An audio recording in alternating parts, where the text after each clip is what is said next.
네, 하나님의 말씀 마태복음 5장 1절 2절입니다.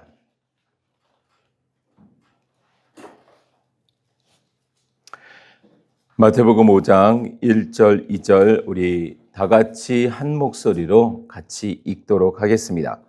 시작. 예수께서 무리를 보시고 산에 올라가 앉으시니 제자들이 그에게 나아왔다. 예수께서 입을 열어서 그들을 가르치셨다. 아멘. 우리 본향그교회 카톡방에 올린 것과 같이 그리스도인 시리즈를 7번에 걸쳐서 하고, 하나님의 나라 시리즈를 7번에 하고, 그리고 내심 이제는 하나님의 말씀인 성경에 대해서 다시 한 7번 정도를 계획하고 준비해 놓고 하던 참에 지난주에 하나님이 이 산상수훈의 말씀을 주셨습니다. 표현하자면 제 마음에 이 산상수훈의 말씀으로 가득 채워주시고 이 말씀을 나누길 원하셨어요. 그래서 다시 순종하는 마음으로 이 산상수훈으로 시리즈 설교를 시작하려고 합니다. 우리가 아는 대로 마태복음은 쓰여진 순서로 신약성경의 제일 첫 번째 책은 아닙니다. 마가복음이 제일 먼저 쓰여졌다라고 말하지만, 그럼에도 불구하고 하나님의 뜻과 또 계획 안에서 마태복음이 제일 먼저 기록되면서 산상수훈은 매우 중요한 위치를 차지하고 있습니다. 마태복음은 우리가 아는 대로 요한복음과 확연하게 다르게 한번 마태복음 1장을 가서 볼까요?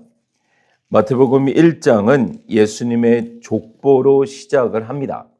왜냐하면 이제 구약과 신약을 연결하는 접촉점으로 구약에 있는 많은 그 구절들을 인용하며 마태는 바로 그 이스라엘 백성이 유대인이 찾는 왕, 그분이 예수 그리스도다. 유대인들에게 가장 중요한 아브라함 그리고 다윗, 그 자손으로 오신 분이 예수 그리스도다. 그 이야기의 뿌리를 먼저 하고, 그리고 예수 그리스도의 탄생을 기록하죠.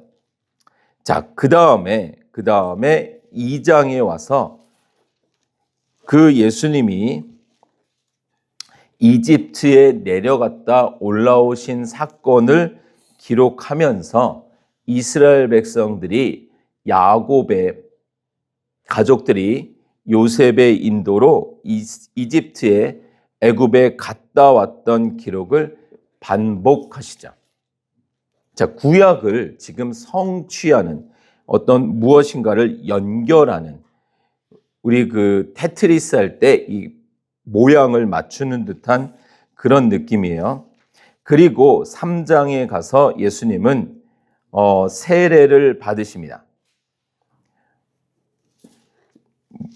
물론 이제 세례 요한의 전도가 등장을 하고 세례를 받으시죠.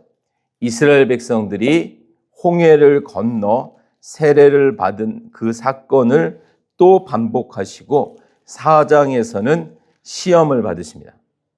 역시나 이스라엘 백성들이 광야에서 받은 시험을 또 반복하시죠.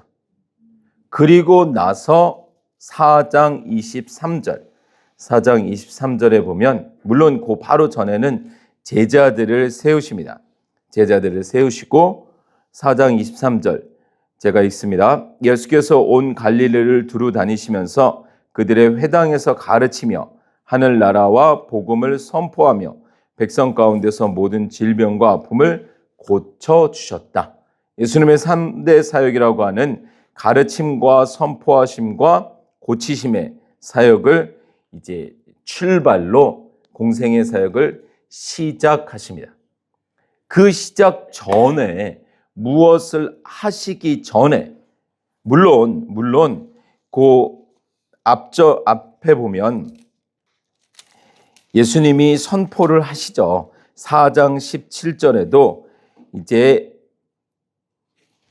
광야의 시험이 끝난 이후에 그때부터 예수께서는 회개하여라 하늘나라가 가까이 왔다 하고 선포하기 시작하셨다. 선포하셨어요. 맞죠?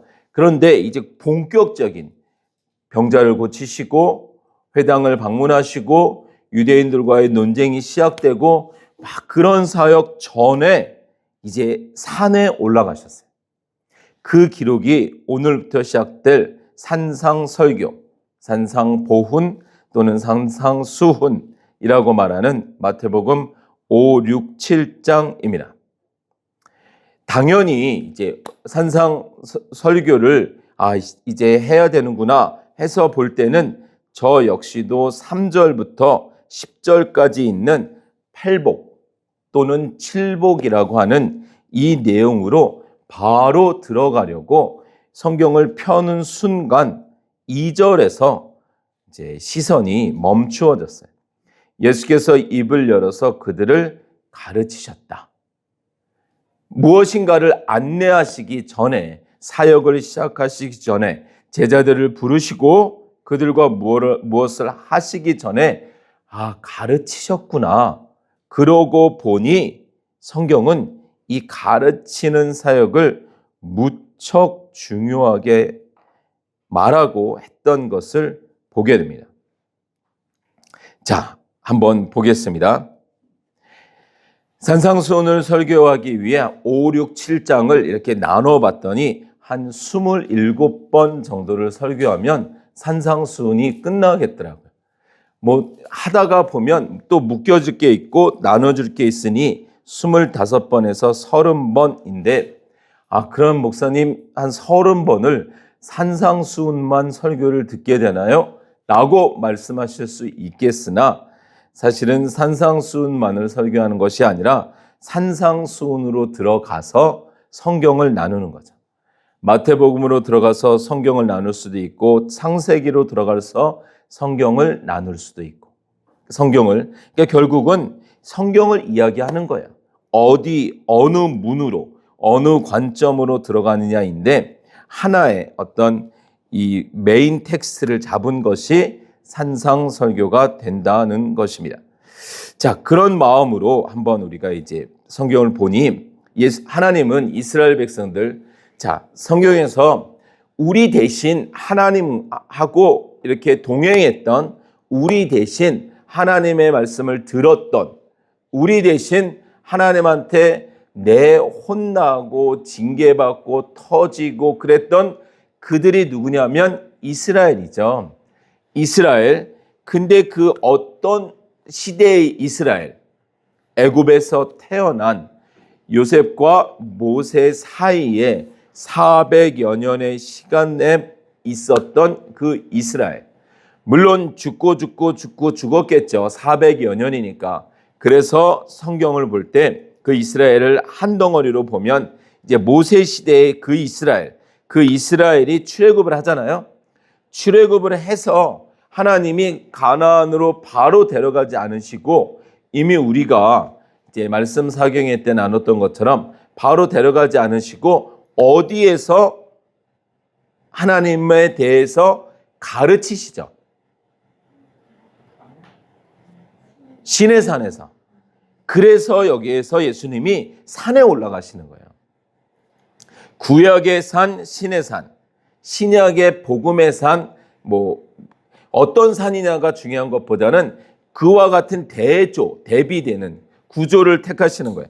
그래서 구약의 산, 여기에 새로운 산, 그래서 이제 말씀을 하시는데, 자, 구약에서 하나님이 모세를 통해서 이스라엘 백성들을 인도에서 시내산까지 순차적으로 옵니다.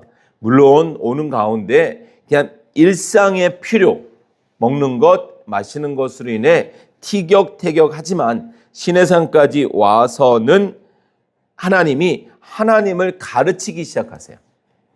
내가 누구인지, 내가 무엇을 원하는지 원하지 않는지 그 기록이 출애굽기 20장부터 이어지는 거예요.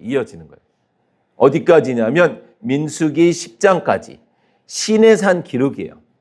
그러니까 멈춰있는, 아직 이동하지 않는 거예요.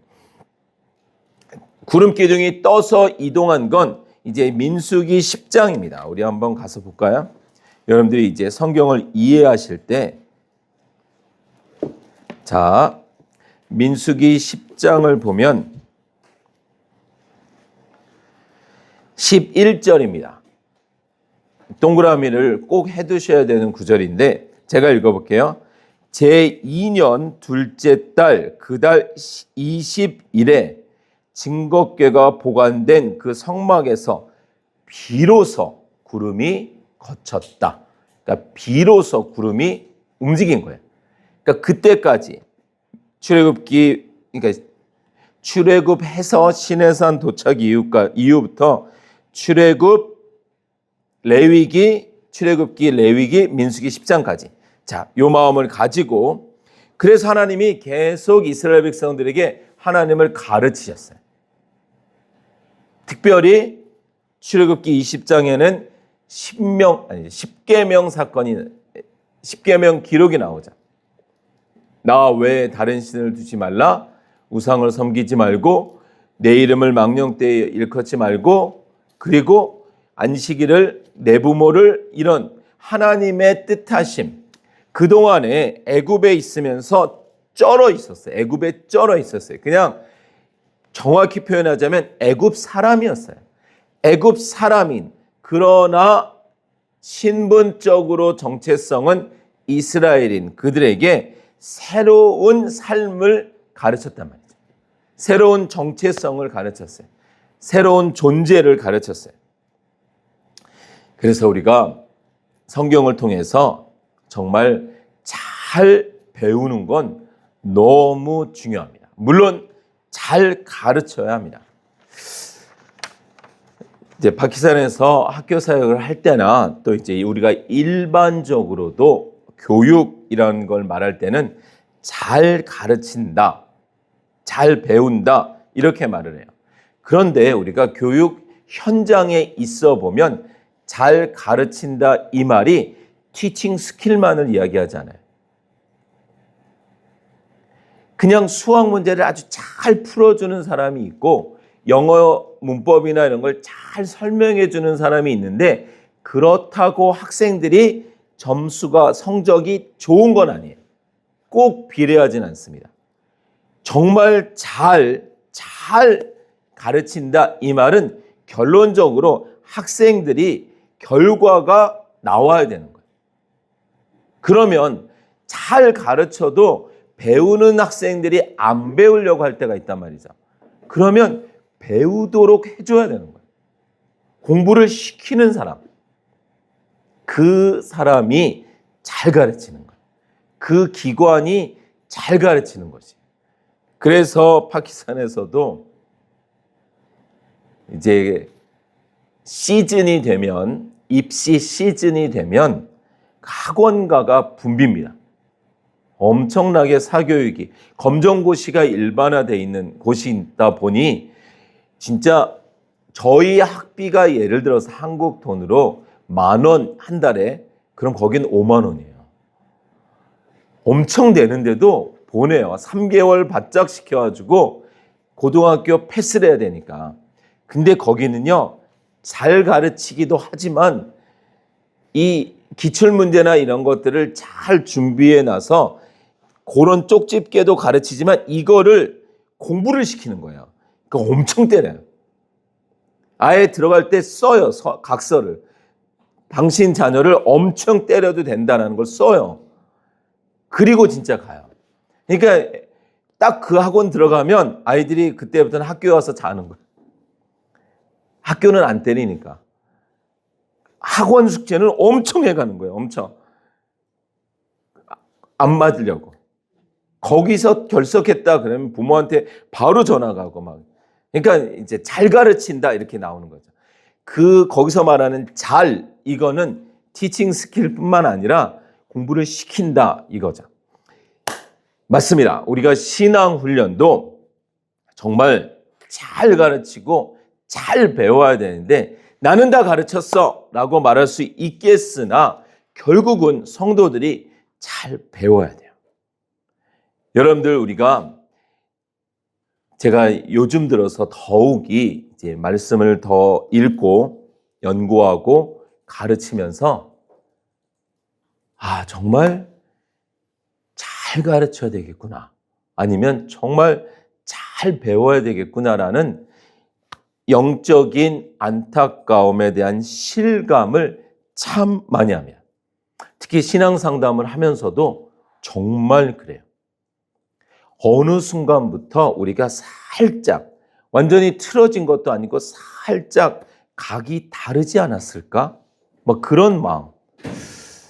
분명히 교회 안에 있는데 분명히 주의 말씀인 게 맞는데 어느 순간부터 살짝 여러분들 한번 예를 들자면 제사와 예배에 대해서 한번 이야기를 해볼게요. 제사와 예배. 우리가 보통 일상을 살면서 언제 예배드리죠? 주일날 예배드리고 이렇게 교회에서 공적인 시간에 드리는 것 말고 언제 예배드리죠? 신방 예배, 개업 예배. 그럼 왜 예배를 드리죠? 왜 신방 예배, 개업 예배, 특별한 시간대 예배를 드릴까요? 원래 예배의 전형, 원래 그 전의 모습은 제사라고 이야기를 합니다. 근데 여러분들 성경에 보면 하나님이 이런 말씀을 하세요. 예레미야 7장입니다. 예레미야 7장.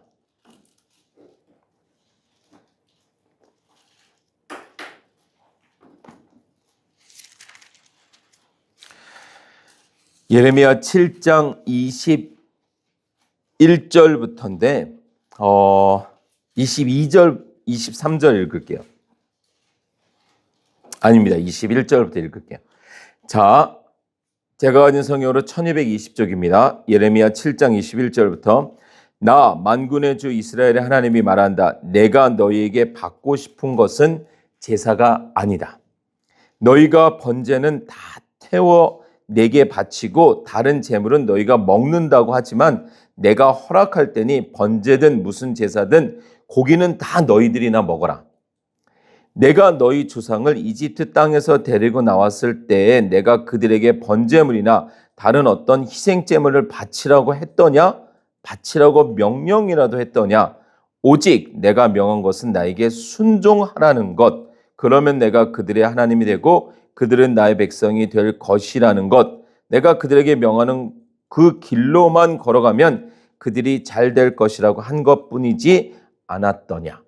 성경에서는 하나님이 나는 너희들에게 이스라엘 백성에게 하시는 말씀이 제사 드리라고 한 적이 없다라는 거예요. 그러면 우리 안에 반사적으로 이런 질문이 들어요. 아니 그럼 목사님 레위기에 기록되어 있는 번제, 소제, 화목제, 속제제 이거는 뭐예요? 그래서 말이죠. 우리가 잘 생각해 봐야 돼요. 구약의 레위기에 기록되어 있는 제사 제도는 하나님과의 회복을 위한 거예요. 회복. 그러니까 무엇인가 하나님과 틀어졌을 때, 범죄했을 때 이 제사를 드려야 되는 사람, 회복해야 되는 사람이 짐승을 가지고 와서 자기 손을 그 제물에다가 얹고 기도할 때 그 자기 죄가 전가되는 거죠. 그 죄를 그 짐승이 대신 지는 거예요. 그리고 그 짐승이 죽는 거예요. 그러면 자기가 지었는데도 불구하고 그 죄가 회복되는 거예요. 해결되는 거죠. 그러면 한 번 제사 드리면, 근데 우리가 레위기를 읽어보면 그 제물을, 그 짐승을 누가 죽여요? 제사장이 죽여요? 성전 일꾼들이 죽여요? 끌고 온 예배자가 죽여요. 예배자가 죽여요. 예배자. 끌고 온 사람이에요. 그러니까 이게 낯설기 때문에 얼마나 피 튀기는 전쟁인지 몰라요. 여러분들이 저도 안 죽여봤지만 이게 실제로 이게 보통 어려운 게 아닙니다. 그러면 한번 이거 죽일 때마다 내가 다시는 안 온다. 이러면서 내려가야 되는데 이걸 계속 하더라는 거예요. 그러니까 하나님이 이걸 원하신 게 아니었다는 거예요. 하나님이 원하시는 건 안 오는 거예요. 안 오는 거. 순종하는 거. 하나님의 말씀대로 사는 것. 그걸 원하셨던 거지 제사는 원하신 적이 없었다. 이렇게 말씀하시는 거예요. 그래서 우리가 알다시피 하나님과의 회복은 해결이 안 됐어요. 이스라엘 백성들이 끊임없이 범죄하니까 나중에는 하나님이 지쳐버리셨어요. 그래가지고 말라기서 1장 구약 마지막 절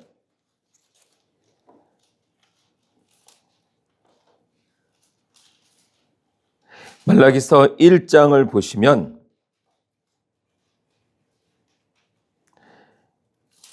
1장 10절 너희 가운데서라도 누가 성전문을 닫아 걸어서 너희들이 내 제단에 헛된 불을 피우지 못하게 하면 좋겠다. 너무 지치진. 이게 너무 싫다. 내가 원하는 게 이게 아닌데 그냥 반복되는 행위로만 때우려고 하니 차라리 성전문을 닫아줬으면 좋겠다. 이렇게 말씀을 하세요. 우리가 아는 대로 물론 하나님이 계속 실망하고 지치셨다라는 인간적인 표현이라기보다는 하나님의 원함이 아니었다라는 거죠. 그래서 이미 이스라엘 백성들이 출애굽하기 전에 에덴 동산이 만들어지기 전에 십자가는 골고다 언덕에 섰으니 하나님의 구속의 방법은 이미 세워져 있죠. 그래서 히브리서의 말씀을 보면 예수 그리스도가 그 제사를 영단반에 끝내버리시잖아요. 한 방에. 자, 그래서 히브리서에 가보겠습니다. 히브리서 7장 27절 우리가 정말 잘 알아야만 합니다. 히브리서 7장 27절 신약 433쪽이에요.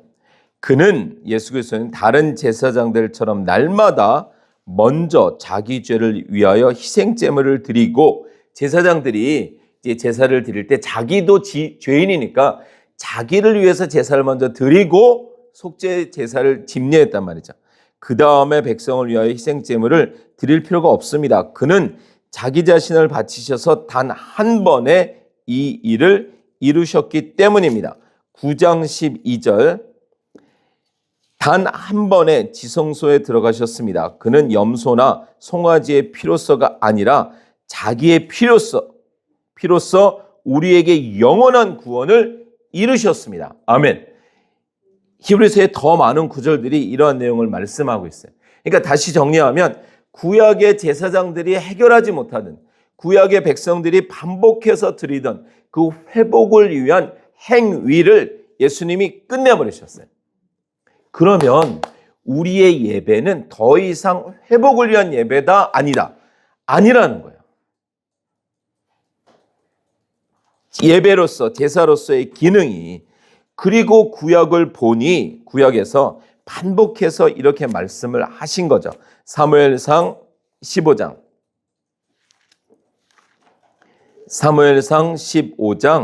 22절 사울 왕의 아말렉과의 전쟁을 근거로 하나님이 사무엘을 통해서 이렇게 말씀하신 거죠. 487쪽이죠. 사무엘상 15장 22절 사무엘이 나무랐다. 주님께서 어느 것을 더 좋아하시겠습니까? 주님의 말씀에 순종하는 것이겠습니까? 아니면 번제나 화목제를 드리는 것이겠습니까? 잘 들으십시오. 순종이 제사보다 낫고 말씀을 따르는 것이 숫양의 기름보다 낫습니다. 여러분들이 한번 이제 찾아보세요. 성경 곳곳에 내가 원하는 건 순종이었지 제사가 아니었어 라고 말하는 거예요. 마음이 없는 신앙의 행위를 원하지 않았다라고 말하는 거예요. 물론 구약에서는 정말로 제사가 귀한 신앙의 행위였습니다. 하나님과의 관계를 회복하고 하나님과 더 깊어지는 행위였던 것은 분명하나 하나님이 아닌 그 제사를 통해서 얻을 무엇에 관심이 있는 거에 대해서 하나님이 아니다라고 말씀하신다는 거죠. 그리고 또 성경을 보니 자 시편 40편을 보겠습니다.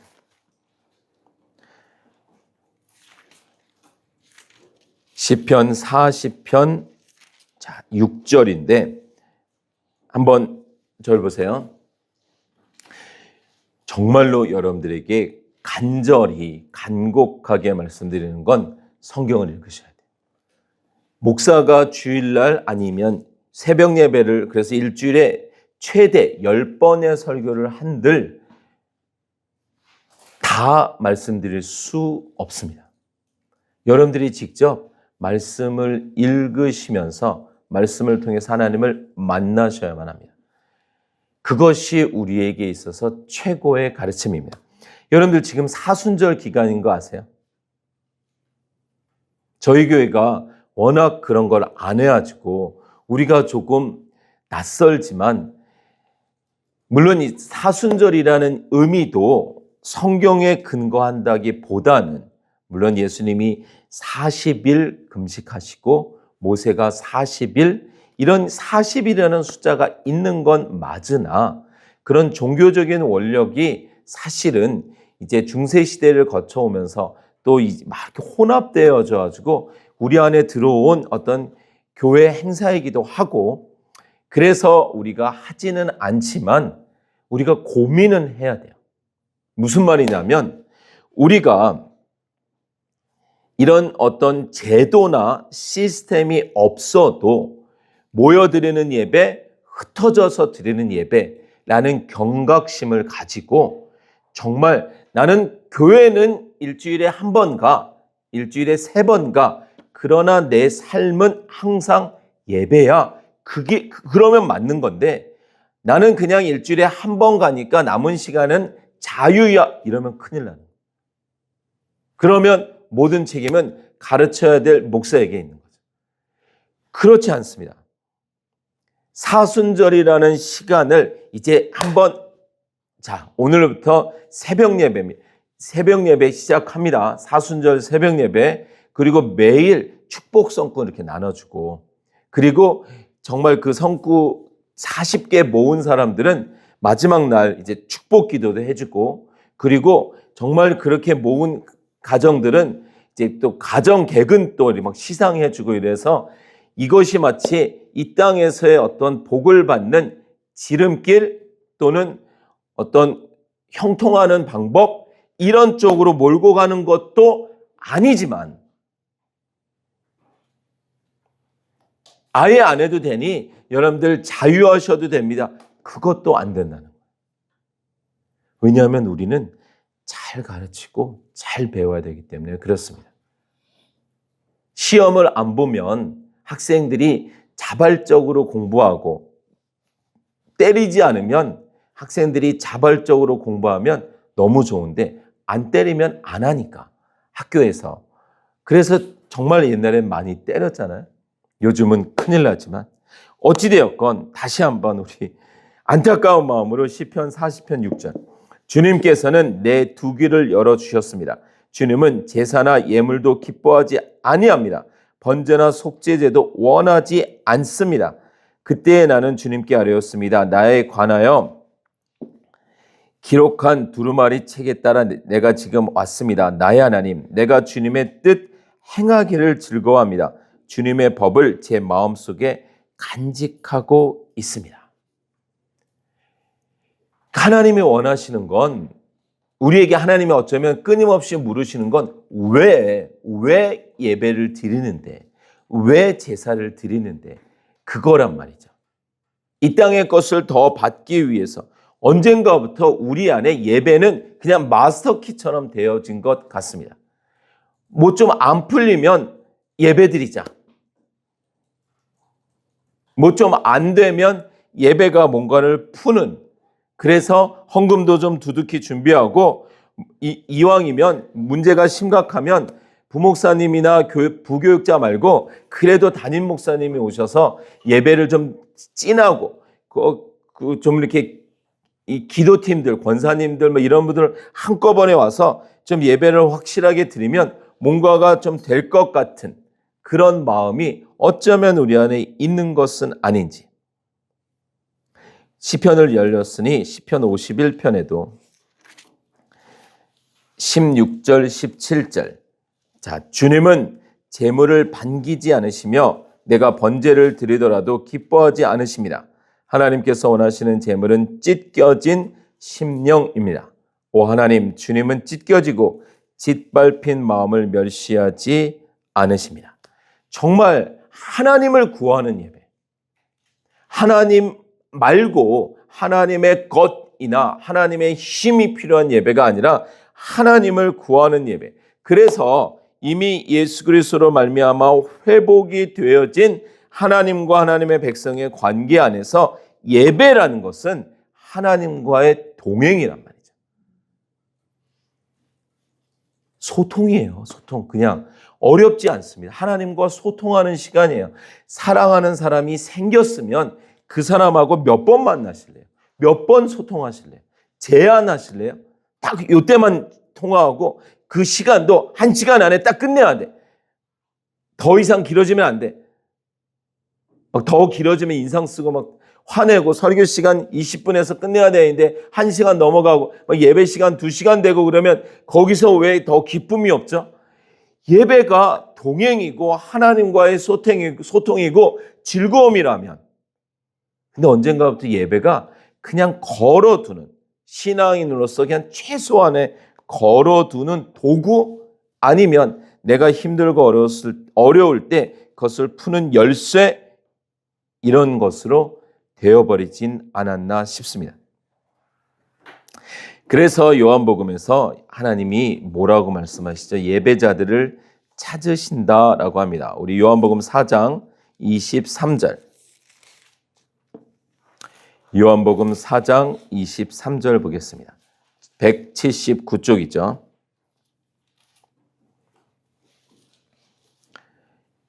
요한복음 4장 23절. 우리 한번 제가 읽겠습니다. 참되게 예배를 드리는 사람들이 영과 진리로 아버지께 예배를 드릴 때가 온다. 지금이 바로 그때이다. 아버지께서는 이렇게 예배를 드리는 사람들을 찾으신다. 이렇게 예배를 드리는 자들을 찾으신다. 그러니 예배가 하나님이 아주 기뻐하시는 거구나. 그러니 내가 어렵고 힘들 때 예배를 통해서 뭔가를 뚫어야 되겠구나. 그러니 이왕이면 더 좀 센 분들, 더 좀 하나님과 가까워 보이는 분들을 모아서 초대해서 예배를 드리면 더 잘 되겠구나.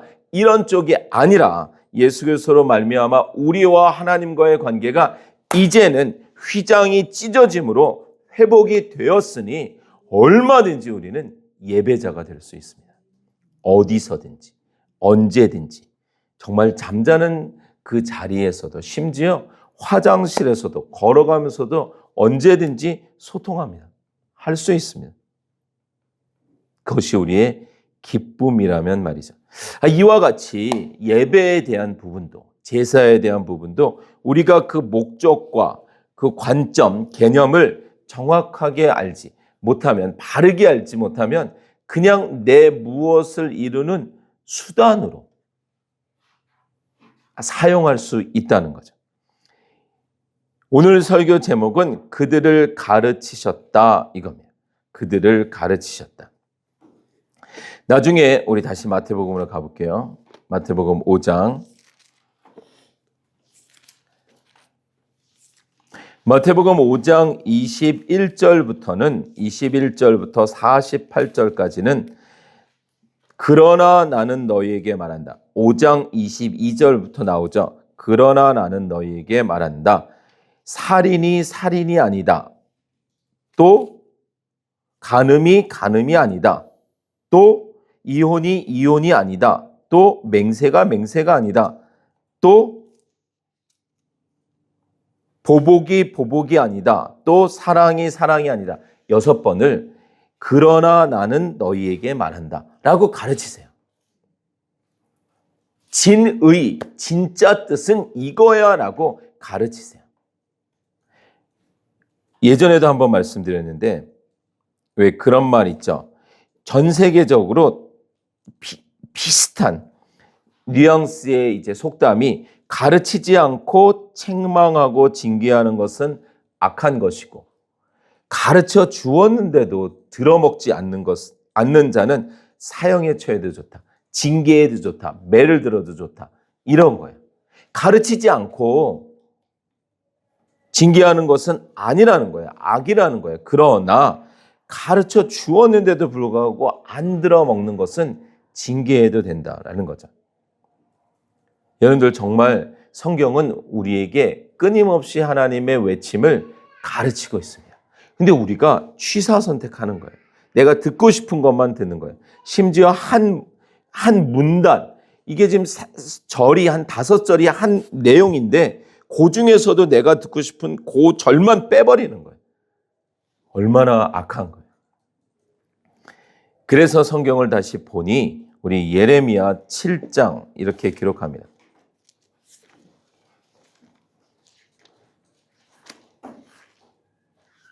이스라엘 백성들을 출애굽 이후에도 가르치셨지만 예레미야 7장 25절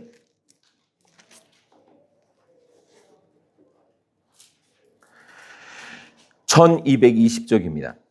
너희 조상이 이집트 땅에서 나온 날로부터 오늘까지 내가 나의 종 예언자들을 너희에게 보내고 또 보냈지만 나에게 순종하지 않고 귀를 기울이지도 않았다. 보내고 또 보냈다. 이 표현 기억해 보세요. 보내고 또 보냈다. 예레미야서는요. 그러니까 이스라엘 백성이 솔로몬 왕 이후에 북이스라엘과 남유다로 갈라지고 북이스라엘이 멸망할 때 기록된 선지서는 호세아서입니다. 그러니까 좋은 말이 나올 리가 없죠. 그리고 남유다가 멸망할 때 기록된 선지서가 예레미야서예요. 그러니까 좋은 말이 나올 리가 없죠. 그러니까 예레미야서도 그렇고 에스겔서도 그렇고 에스겔서는 저 포로로 잡혀간 곳에서 멸망의 소식을 듣고 남유다에 예레미야는 유다에서 멸망을 목격해요. 그러니까 두 선지서 초반부터 아주 하나님이 정말 쓴소리를요 그렇게 많이 하세요. 자, 이 예레미야 25장 4절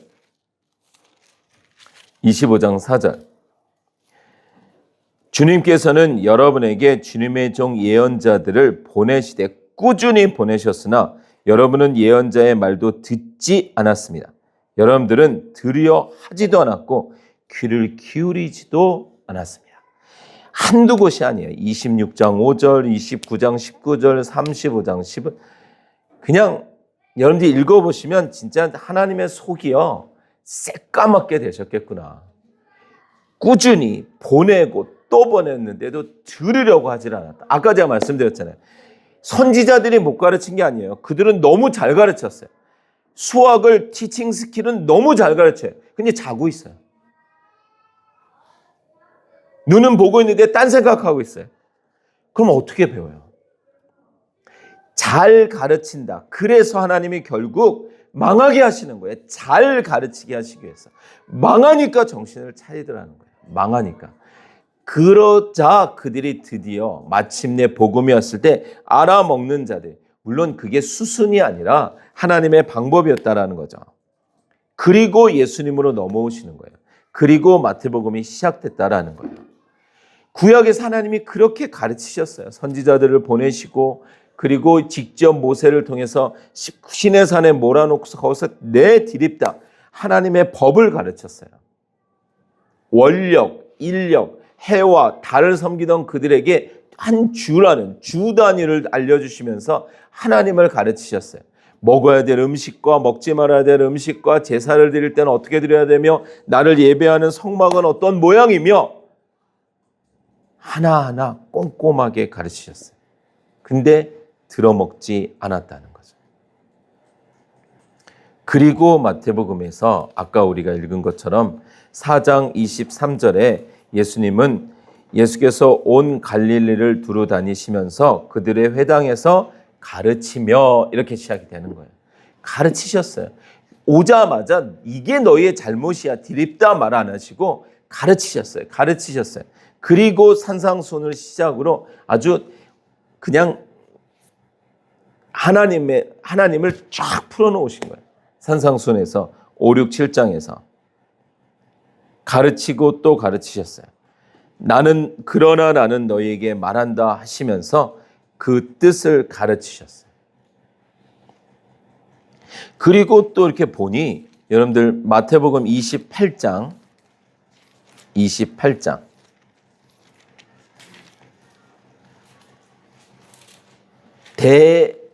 대명령이라 그러죠.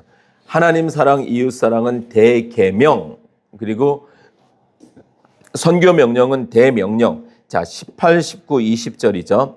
예수께서 다가와서 그들에게 말씀하셨다. 나는 하늘과 땅의 모든 권세를 받았다. 그러므로 너희는 가서 모든 민족을 제자로 삼아. 1번 제자로 삼아. 2번 아버지와 아들과 성령의 이름으로 세례를 주고. 2번 3번 내가 너희에게 명령한 모든 것을 그들에게 가르쳐. 4번 지키게 하라. 여기서 여러분들 세례를 주고, 이것 역시도 오해하시면 안 돼요. 어떤 분들은 그래서 막 세례식을 주구장창 막 거행하는 것이 물론 그건 당연히 좋은 겁니다.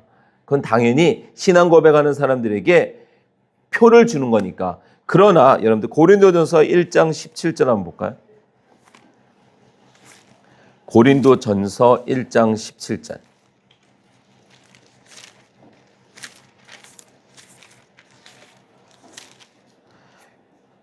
신약 319쪽입니다. 바울이 이렇게 이야기해요. 그리스도께서는 세례를 주라고 나를 보내신 것이 아니라 복음을 전하라고 보내셨습니다. 목사님, 그러면 아까 마태복음에서 예수님은 분명히 아버지와 아들과 성령의 이름으로 세례를 주라 그러셨는데요. 바울은 뻔히 그걸 너무나 잘 알고 있을 바울이 아니다. 예수님, 그리스도께서 나를 보내신 건 세례를 주라고 보내신 게 아니야 라고 말하죠. 그럼 뭐죠? 의식이 아니라 세례는 하나님과 하나님의 백성을 연결시켜 주라는 거죠. 연결시켜 주는 거. 그러니까 다시 순서를 잡아볼게요. 마태복음 28장 19절. 너희는 모든 민족을 제자로 삼아. 첫 번째 나와 연결되고, 두 번째 세례를 주고 하나님과 연결시키고, 그 다음에 그 하나님을 가르치라는 거예요. 하나님 없는 의식만 하는 것이 아니라, 그래서 우리가 세례를 주기 전에 문답 교육을 시키는 거예요. 아주 예전에는요, 진짜 빡세게 가르쳤어요, 진짜. 근데 요즘은 너무 쉽게 가지만 가르치라는 거예요. 그래서 세례는 단지 의식이 아닙니다.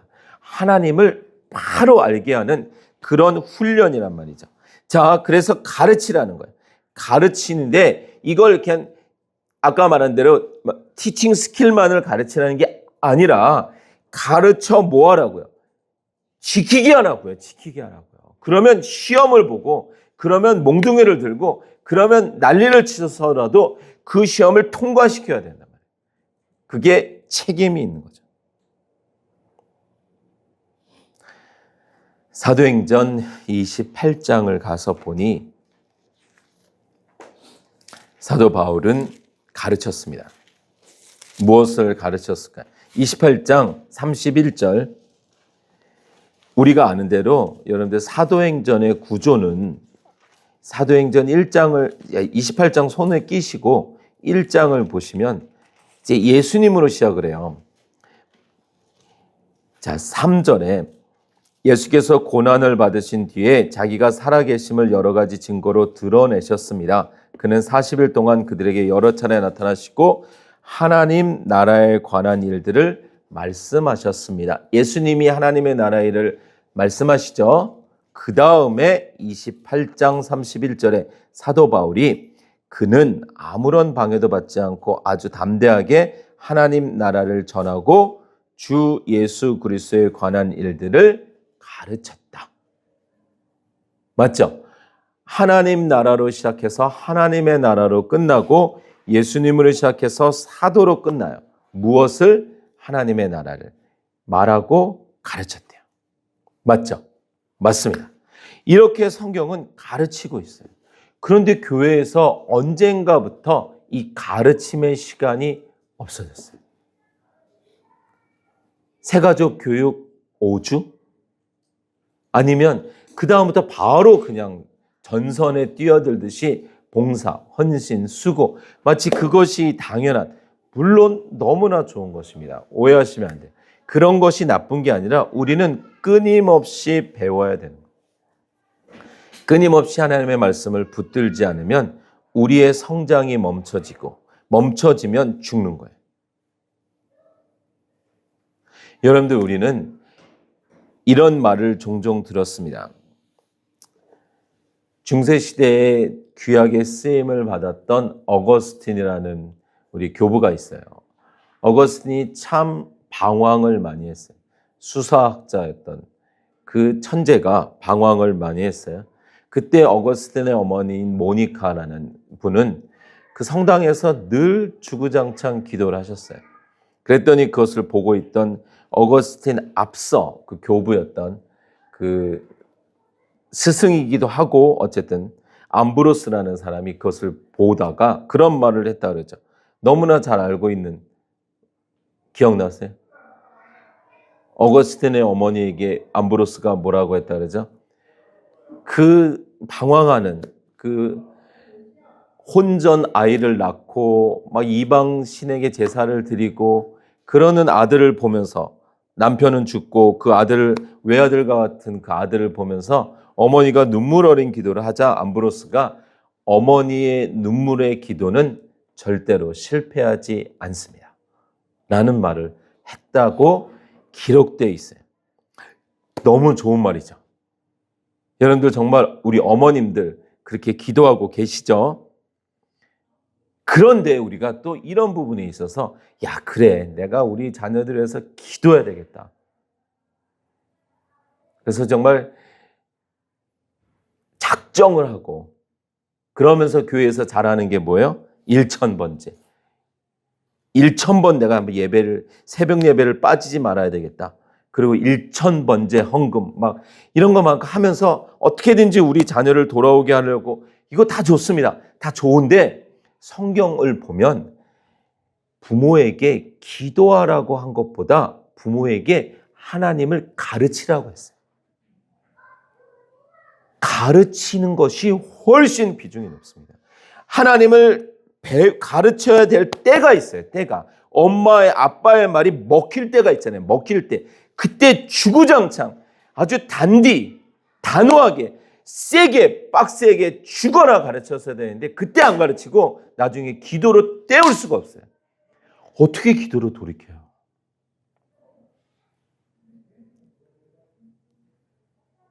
그것이 어쩌면 우리가 놓친 거예요. 교회에서도요. 제가 파키스탄에서 나와서 이렇게 이제 선교사에서 목사로 또 선교의 일을 하면서 이렇게 신앙 상담을 하다 보면 초신자랑 대화할 때가 더 편하지 중직자랑 대화하면요 이미 굳어져 있어요. 딱 보면 눈에 다 써 있어요. 아, 목사님은 그렇게 말씀하시지만 저는 이렇게 할 거예요. 저는 이렇게 알고 있고요. 저는 또 이렇게 들었고요. 저는 이렇게 배웠고요. 저는 또 목사님만 목사님이 아니고 전 또 이렇게 ABCD 목사님이 있고요. 아, 쉽지 않습니다. 여러분들 정말 우리가 어렸을 때 신앙을 배울 때 잘 배우고 그 배운 것이 성경의 근거가 돼 있어야 돼요. 그래서 최근에 어떤 분이 그 말씀을 하시더라고요. 제가 참 제멋대로 살았네요. 말씀이 없으니 그냥 신앙 20년을 참 제가 원하는 대로 하다가 요즘에서야 말씀을 읽으면서 기준이 있으니까 뭘 결정할 때도 이거에 비교해 보는 거죠. 말씀에. 예전에는 내 원함이 기준이고 누가 말해주는 거에 귀가 솔깃솔깃해서 참 뒤지게 많이 터졌는데 진즉 말씀 알았다면 덜 터졌을 텐데 그러면서 참 안타까워하는 거 말이죠. 여러분들 정말 우리가 신앙을 잘 가르쳐야 되고 잘 배워야 됩니다. 그렇지 않으면 종교적인 열심을 제가 막 부추겨가지고 여러분들 우리가 한번 사순절 빡세게 해가지고 이 기회에 우리의 자녀들 한번 다 돌아오게 하고 사순절 때 빈손으로 오지 마시고 마음과 뜻과 정성을 다해서 하면 예물을 하나님 앞에 바치면서 이렇게 한번 몰아가면 안 하실 것 같으세요? 이거는 큰일 나는. 같이 망하자는 거예요. 같이. 그 통로를 통해서 하나님이 역사하실 수도 있지만 하나님이 성경을 통해서 말하고자 하는 것은 말씀을 하나님을 가르치라는 것이 그렇게 해서 하나님의 힘만 톡 빼먹는 그런 신앙의 행위는 아예 성전문을 닫았으면 좋겠다 그러시는 거예요. 그리고 다시 성경을 보니 신명기 6장.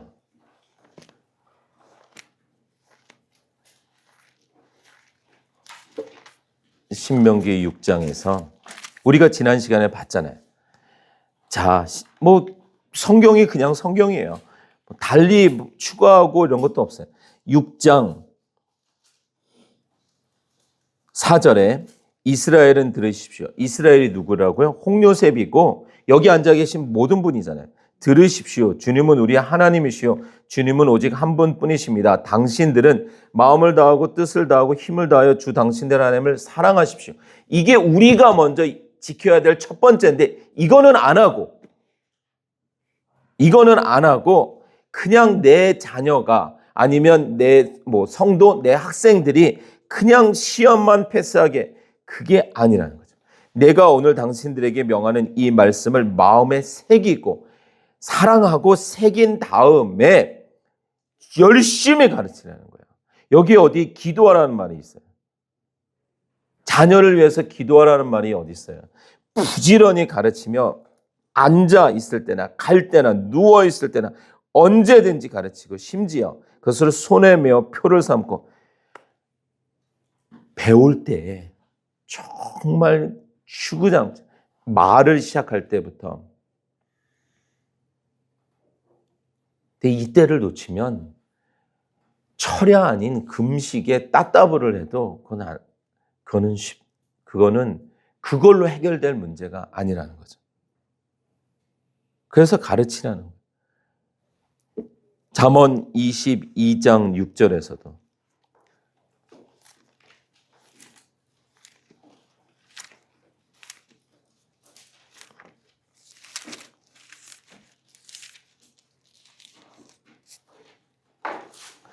구역 1067쪽입니다. 마땅히 걸어야 할 그 길을 아이에게 가르쳐라.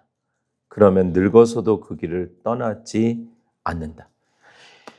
여러분들, 제가 미국에 있을 때 언젠가 그런 아르바이트를 한 적이 있었어요. 성경과에. 진짜 한인신문에다가 공고를 냈어요. 자녀에게 성경을 가르치고 싶으신 분은 연락 달라고. 그래서 정말 가르친 적이 있었어요. 여러분들, 저는 의사가 아닙니다. 제 아이가 아프면 제가 고치려고 하지만 안 되면 어떻게 하나요? 그냥 죽게 내버려 두나요? 고칠 의사를 찾든지 병원을 보내야 돼요. 살리려면. 만약에 우리가 성경을 가르칠 수 없으면 가르칠 수 있는 사람을 찾든지 성경 학원, 교회 뭐라도 어떻게 해야든지 해야 되는데 우리는 이 부분은 육신적인 아픔은 심각한데 영적인 아픔은 너무 무디어 있어요. 정말 우리는 잘 가르쳐야 됩니다. 아까 말씀드린 대로 가르치지 않고 책망하는 것은 징계하는 것은 악한 것이지만 가르쳤는데도 듣지 않는 것은 이거는 큰일 나는 거예요. 그 책임은 우리에게 있습니다. 부모에게 있어요. 교사에게 있어요. 만약에 교사가 교실에서의 이 가르치는 스케줄을 학생들에게 짜라 그러면 학생들이 정말 시험 기간에 맞춰서 타이트하게 열심히 짜낼까요? 절대로 그렇지 않습니다.